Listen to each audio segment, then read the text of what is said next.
वाहिगुरु जी का खालसा वाहिगुरु जी की फतेह। Social media के मेरे साथियों, मेरा नाम अमरीक सिंह राही और मैं सोशल मीडिया पर ये पहला वीडियो लेकर के आ रहा हूँ। उम्मीद है आप मुझे प्यार देंगे, आशीर्वाद देंगे। और आज जो मैं विषय लेने जा रहा हूँ वो एक ऐसा विषय है जिस पर बात करते हुए मुझे ये लग रहा है कि वो केवल राजनीति से जुड़ा है, ऐसा नहीं, बल्कि ये श्रद्धा, सेवा और राष्ट्र के प्रति अटूट समर्पण की कहानी। भारत के प्रधानमंत्री नरेंद्र मोदी और सिख समुदाय के बीच का रिश्ता केवल नीतिगत नहीं बल्कि एक आध्यात्मिक और भावनात्मक जुड़ाव का रिश्ता है। सिख गुरुओं ने इस देश की रक्षा के लिए जो बलिदान दिए, जो शिक्षाएं दी, वे आज भी हमारे राष्ट्र की चेतना का आधार है। पिछले एक दशक में मोदी सरकार ने इन महान परंपराओं को न केवल सम्मान दिया बल्कि दशकों से लंबित मांगों को पूरा कर एक नए विश्वास की नींव रखी। आज हम विस्तार से जानेंगे कि कैसे सेवा और सम्मान के सफर ने सिख समाज के जीवन में बड़े बदलाव लाए। चलिए शुरू करते हैं आज का वीडियो। दोस्तों, सिख समाज के इतिहास में 1984 के दंगे एक ऐसा घाव थे जिसे समय भी नहीं भर पा रहा था। दशकों तक पीड़ित परिवार न्याय की आस में अदालतों के चक्कर काटते रहे, लेकिन इंसाफ की फाइलें बंद कर दी गई। 2014 में सत्ता संभालने के बाद प्रधानमंत्री मोदी ने इस ऐतिहासिक भूल को सुधारने का संकल्प लिया। सरकार ने दिसंबर 2014 में न्यायमूर्ति जीपी माथुर समिति का गठन किया और इसके बाद एक उच्च स्तरीय विशेष जांच दल, जिसे एसआईटी कहा जाता है, वो बनाया। इस एसआईटी विशेष जांच दल ने उन 293 मामलों की फिर से फाइलें खोली जिन्हें अनरूटेड कहकर बंद कर दिया गया था। इसका परिणाम यह हुआ कि सज्जन कुमार जैसे प्रभावशाली व्यक्तियों को आजीवन कारावास की सजा मिली और यशपाल सिंह जैसे दोषियों को मृत्यु दंड दिया गया। इतना ही नहीं, सरकार ने प्रत्येक पीड़ित परिवार को 5 लाख की अतिरिक्त अनुग्रह राशि दी, जिससे अकेले दिल्ली में 2510 से अधिक लोगों को 126 करोड़ की सहायता मिली। सिख समाज की एक और प्रार्थना, जिसे दशकों से नजरअंदाज किया जा रहा था, वह थी करतारपुर साहिब का गलियारा। गुरु नानक देव जी की चरण स्पर्श भूमि तक पहुंचने का रास्ता 70 साल तक कूटनीतिक उलझनों में फंसा रहा। मोदी सरकार ने 2018 में इस कॉरिडोर के निर्माण का साहसिक निर्णय लिया और रिकॉर्ड समय में इसे पूरा कर नवंबर 2019 में उद्घाटन किया। 120 करोड़ की लागत से बना यह गलियारा आज हजारों श्रद्धालुओं के लिए सुलभ है। साथ ही सरकार ने सिख गुरुओं के प्रकाश पर्वों को राष्ट्रीय गौरव के रूप में मनाया है।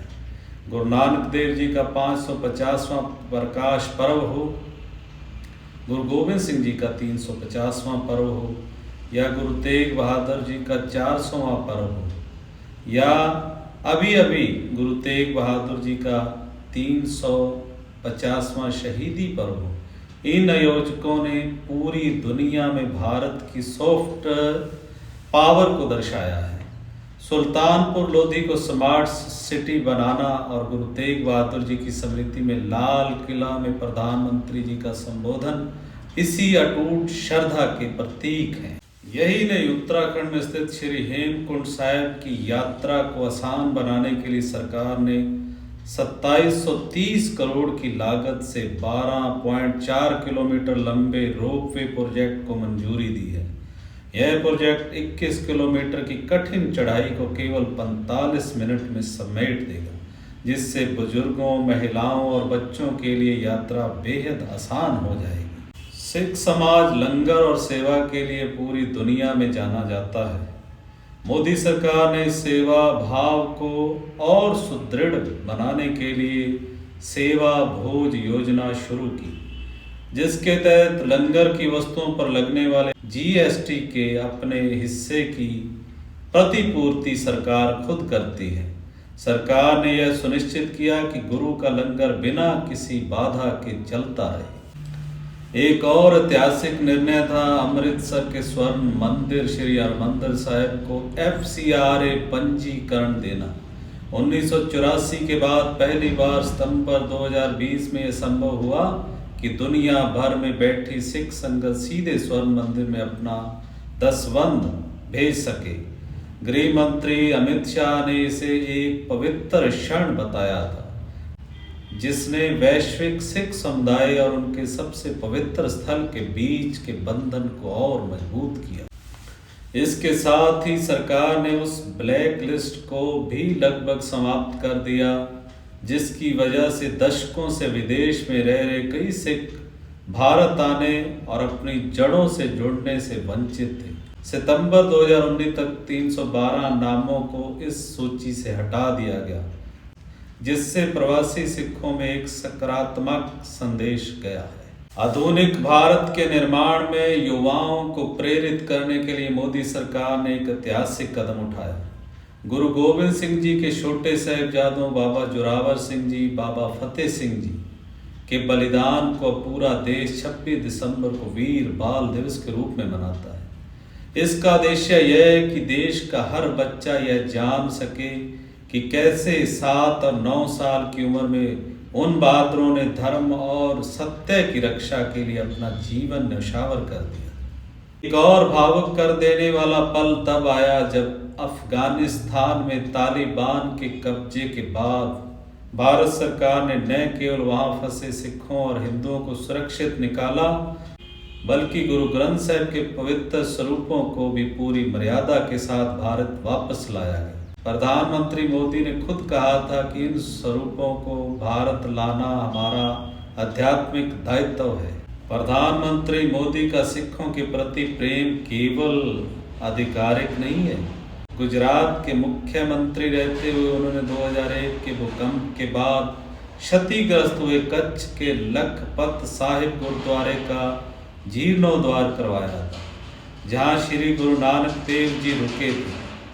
वे समय अक्सर गुरुद्वारों में लंगर की सेवा करते हुए और दस्तार सजाए हुए नजर आते हैं जो सिख समुदाय के प्रति उनके सम्मान को दर्शाता है। मोदी सरकार ने पिछले 10 वर्षों में न्याय की बहाली, धार्मिक सम्मान और बुनियादी ढांचे के विकास के माध्यम से सिख समाज के साथ एक नई साझेदारी की है।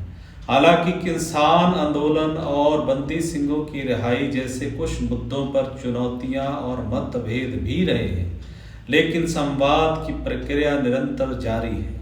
सिख समाज भारत की प्रगति का इंजन है। प्रधानमंत्री के एक भारत श्रेष्ठ भारत के दृष्टिकोण में सिखों की भूमिका केंद्रीय है।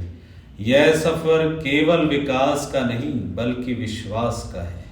वाहिगुरु जी का खालसा, वाहिगुरु जी की फतेह।